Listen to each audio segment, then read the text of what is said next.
welcome back to my channel. My name is Kim Ofentemista and this is Kimmy's World or Kimmy's Vibes. It's my world and we're vibing together.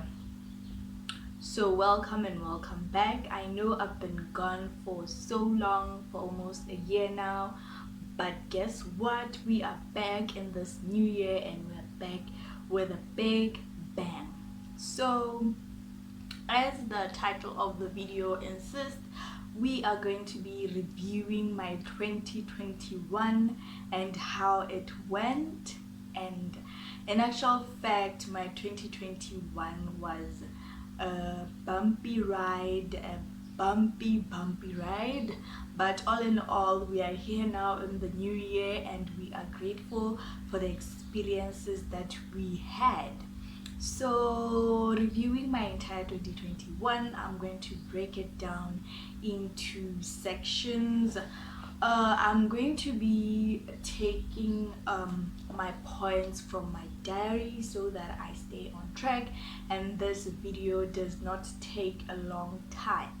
So the sections 1, 2, 3, I'm going to be having 3 sections of my 2021, starting with the first one when I was at school, and secondly life after school cause the girl graduated, and then lastly the final point is that I survived depression.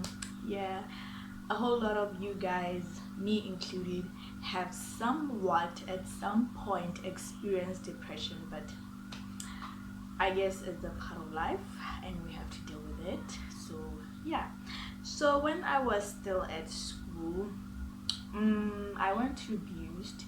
If you're not familiar with BUST is a university in Botswana and it's a science and engineering type of school, and I did electrical and electronics engineering at that school. That type of course, or an engineering course, is supposed to take 5 years, and for this girl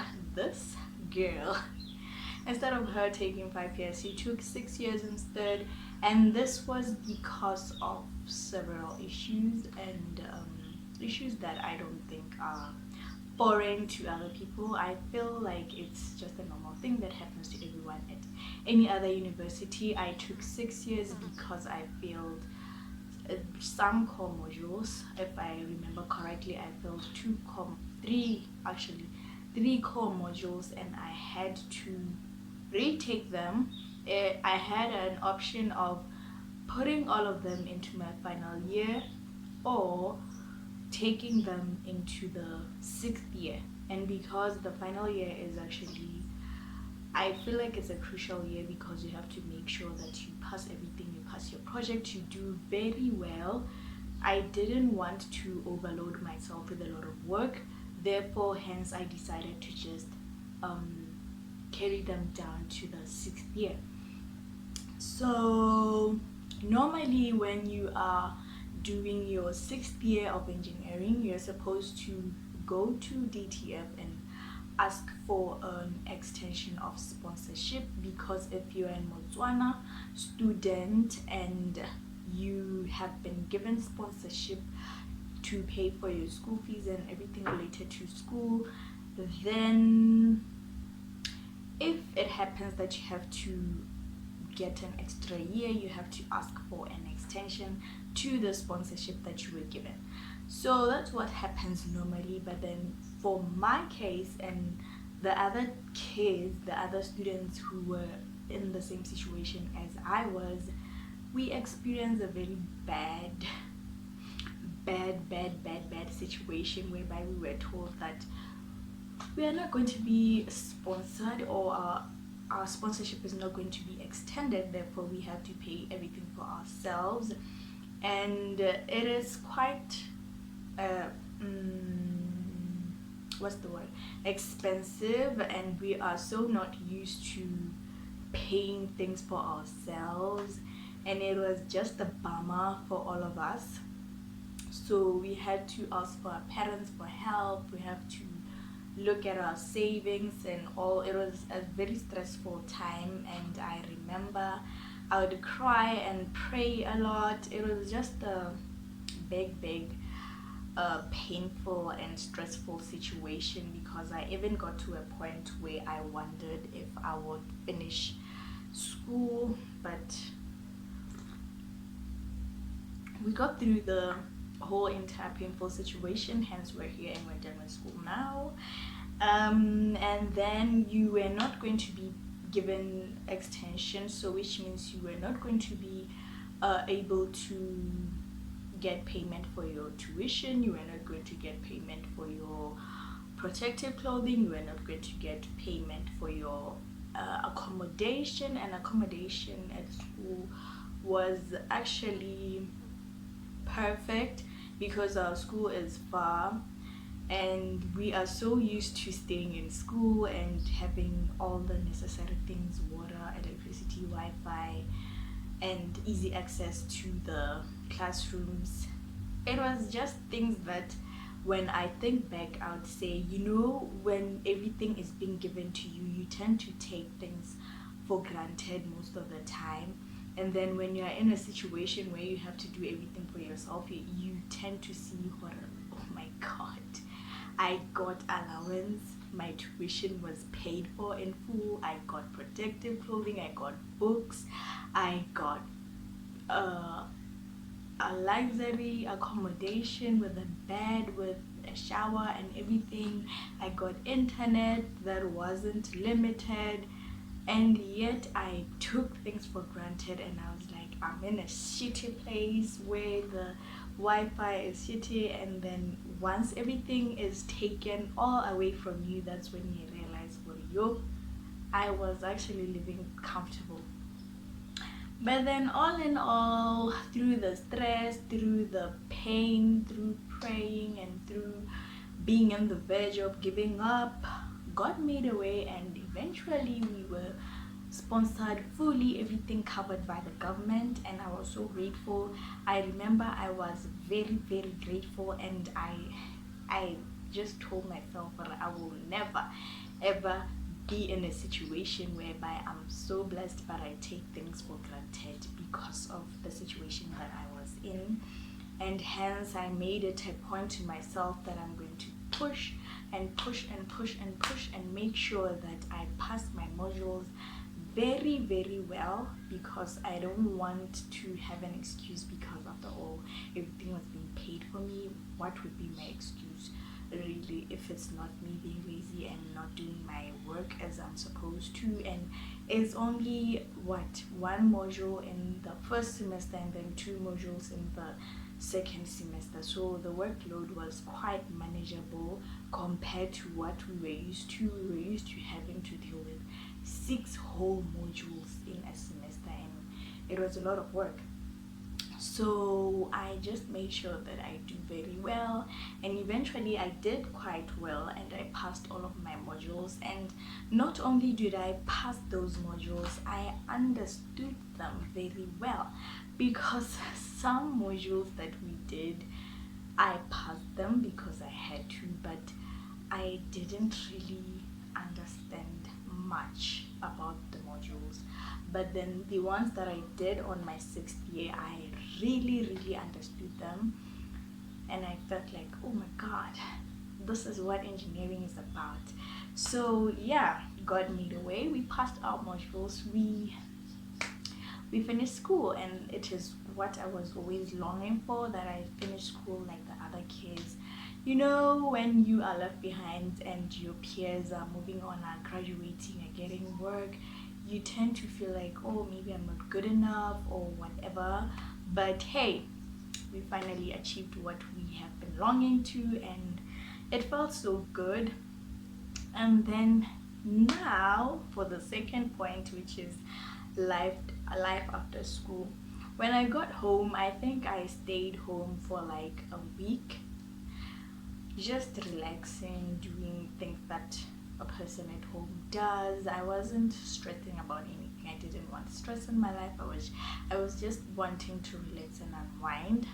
And then Immediately after a week, I remember I told myself that I have to actively look for a job, something just to keep busy, not to just stay at home and wait, you know. So I remember I wrote my exams, I got home, I stayed home for a week, and then after a week I went out to look for a job. And mind you, we're still waiting for the release of our results. So I looked for a job, and then I went for several interviews, and then I got a job eventually. I think it was after a week and a few days of being home, and then I got a job. It was a tuition job at a tuition center. I've always loved tutoring and helping kids out, so it was something that I had experience in because I did it part-time and I did it privately at home. So I got that job and I was so excited. I went in and started work, and it was fun.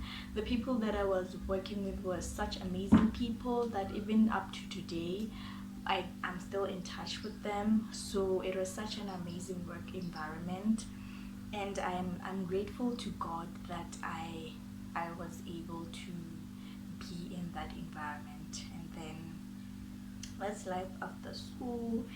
And then graduation came. The girl graduated. I had a small graduation celebration, but it was an intimate but quite, I don't know the word to use, but it was an intimate and very close to my heart type of thing, because everyone who is so close to me was there, and I'm very appreciative to everyone who showed up. I'm very appreciative of the words of encouragement that I got. It was such an amazing day, a fun-filled day, and I will never forget that day. And I'm so happy that I finally graduated. I finally celebrated my graduation with my family and my friends, and I have graduation pictures that I'm going to frame and put in my place. So that's life after school. And then while I was at tuition, I knew that I have to start looking for a job that is related to what I went for school for.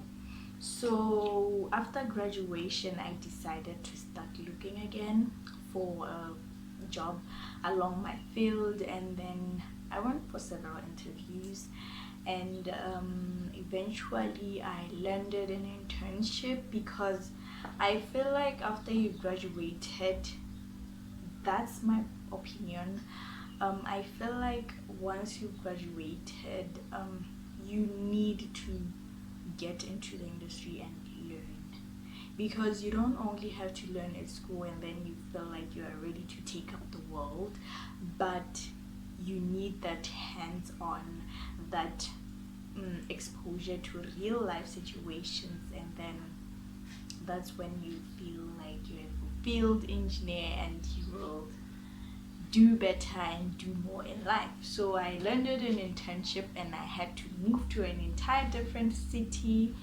It was an amazing experience also, and I'm thankful to God. And because of the school situation, I learned not to take anything for granted, and I'm so grateful for this opportunity that I have right now. And then this girl had to deal with, finally, depression, because through the midst of everything that was going on in my life, I had points where I felt like I wasn't good enough. I had points where I felt like, oh my God, I don't want to be poor. I had points where I just felt like I'm just not where I want to be in life, and I was feeling bad, feeling sad, and feeling, depressed. It was a very painful feeling. I remember it so vividly, and I did try to talk to someone, and I talked to family, I talked to friends, and I talked to a therapist. You wouldn't believe it, but I talked to a therapist, and he he was quite, I feel like when you go to talk to someone who's a professional, you'd expect something out of this world, something that your family member would not tell you, but actually he was just like another family member. And you know, I just felt like maybe I'm just being so hard on myself. I need to just relax and live life and be happy where I am, because if you're not happy where you are, even after you get where you want to get, you will still not be happy. So I just had to make a decision within myself, and I just decided to let go of the depression. It sounds easy when I say it this way, but it wasn't easy. It was not easy, but I made a decision. It's a decision that I made, and I feel happier now. I feel light. I feel ready to take up the world. And then, all thanks to God for the year. It was a year filled with a lot of things, obviously not all covered in this video, but it was a wonderful year with its highs and lows, because you cannot always be on the high all the time. But it was an amazing year. I've learned a lot about myself. I've learned a lot about life. I've learned a lot about a lot of things, and I've learned a lot about relating with people, relating with your family, and most importantly, relating with the God that is within you. And I am very thankful. And all in all, 2021 was an amazing year, and I hope that 2022 is going to be an even more amazing year, filled with things that I'm going to learn and grow me. And yeah, so I have a verse for today's video. Today's video's verse is Ecclesiastes 3 verse 1, which says, "There's a time and a season for everything." And that's the verse I decided to close this video with, and to close the whole message of the video with, that there's a time and a vision for everything. Well, I hope you enjoyed this video, and I hope you would like, comment, and subscribe on this video. And more videos are coming up, because this girl is getting over and is trying to grow the channel, and hopefully the channel will grow. So thank you for watching, and see you on my next video.